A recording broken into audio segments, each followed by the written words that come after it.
बहन की शादी को 6 साल हो गए हैं। मैं कभी उसके घर नहीं गया। ईद शब रात कभी भी अब्बू या अम्मी जाते हैं। मेरी बीवी एक दिन मुझे कहने लगी, आपकी बहन जब भी आती है उसके बच्चे घर का हाल बिगाड़ कर रख देते हैं, खर्च डबल हो जाता है।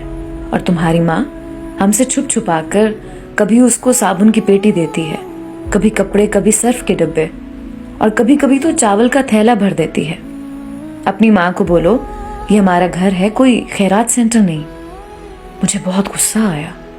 मैं मुश्किल से खर्च पूरा कर रहा हूँ और माँ सब कुछ बहन को दे देती है। बहन एक दिन घर आई हुई थी। उसके बेटे ने टीवी का रिमोट तोड़ दिया। मैं माँ से गुस्से में कह रहा था, माँ बहन को बोलो यहाँ ईद पे आया करे बस, और ये जो आप साबुन, सर्फ और चावल का थैला भर कर देती है ना, इसको बंद करें सब। माँ चुप रही, लेकिन बहन ने सारी बातें सुन ली थी। मेरी बहन कुछ ना बोली। 4 बज रहे थे। अपने बच्चों को तैयार किया और कहने लगी, भाई मुझे बस स्टॉप तक छोड़ाओ। मैंने झूठे मुंह कहा, रह लेती कुछ दिन, लेकिन वो मुस्कुराई, नहीं भाई, बच्चों की छुट्टियां खत्म होने वाली हैं। फिर जब हम दोनों भाइयों में ज़मीन का बंटवारा हो रहा था तो मैंने साफ इनकार किया, भाई मैं अपनी ज़मीन से बहन को हिस्सा नहीं दूंगा। बहन सामने बैठी थी, वो खामोश थी, कुछ ना बोली। माँ ने कहा, बेटी का भी हक बनता है, लेकिन मैंने गाली देकर कहा, कुछ भी हो जाए मैं बहन को हिस्सा नहीं दूंगा। मेरी बीवी भी बहन को बुरा भला कहने लगी और वो बेचारी खामोश थी।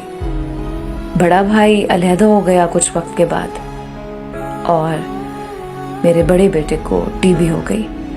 मेरे पास उसका इलाज करवाने के लिए पैसे नहीं थे। मैं बहुत परेशान था। कर्ज भी ले लिया था, 1 लाख रुपया। भूख सर पर थी। मैं बहुत परेशान था। कमरे में अकेला बैठा था, शायद रो रहा था अपने हालात पे। उस वक्त वही बहन घर आ गई। मैंने गुस्से से बोला, अब ये आ गई है मनहूस। मैंने बीवी को कहा, कुछ तैयार करो बहन के लिए। बीवी मेरे पास आई, कोई ज़रूरत नहीं गोश्त या बिरयानी पकाने की इसके लिए। फिर 1 घंटे बाद वो मेरे पास आई, भाई परेशान हो? बहन ने मेरे सर पे हाथ फेरा, बड़ी बहन हो तुम्हारी, गोद में खेलते रहे हो, अब देखो मुझसे भी बड़े लगते हो। फिर मेरे करीब हुई, अपने पर्स से सोने के कंगन निकाले, मेरे हाथ में रखे, आहिस्ता से बोली, पागल तू ऐਵੇਂ ही परेशान होता है। बच्चे स्कूल थे, मैंने सोचा दौड़ते दौड़ते भाई से मिलाऊं, ये कंगन बेचकर अपना खर्च कर, बेटे का इलाज करवा, शक्ल तो देख, जरा क्या हालत बना रखी है तूने अपनी। मैं खामोश था, बहन की तरफ देखे जा रहा था। वो आहिस्ता से बोली, किसी को ना बताना कंगन के बारे में, तुमको मेरी कसम है। मेरे माथे पे बूसा किया और 1000 रुपया मुझे दे दिया, जो 150 के नोट थे। शायद वो उसकी जमा पूंजी थी। मेरी जेब में डालकर बोली, बच्चों को गोश्त ला देना, परेशान ना हुआ कर। जल्दी से अपना हाथ मेरे सर पे रखा और कहा कि देख कैसे तेरे बाल सफेद हो गए। वो जल्दी से जाने लगी। उसके पैरों की तरफ मैंने देखा तो टूटी हुई जूती पहनी थी, पुराना सा दुपट्टा ओढ़ा हुआ था और जब भी आती थी वही दुपट्टा ओढ़ कर आती। बहन की इस मोहब्बत में मर गया था मैं। हम भाई कितने मतलब परस्त होते हैं, बहनों को पल भर में बेगाना कर देते हैं और बहनें भाइयों का जरा सा दुख बर्दाश्त नहीं कर सकती।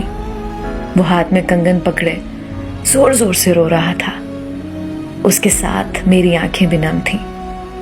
अपने घर में खुदा जाने कितने दुख सह रही होती हैं। कुछ लम्हे बहनों के पास बैठकर हाल चाल पूछ लिया करें, शायद उनके चेहरे पे कुछ लम्हों के लिए एक सुकून सा आ जाए। बहनें माँ का रूप होती हैं,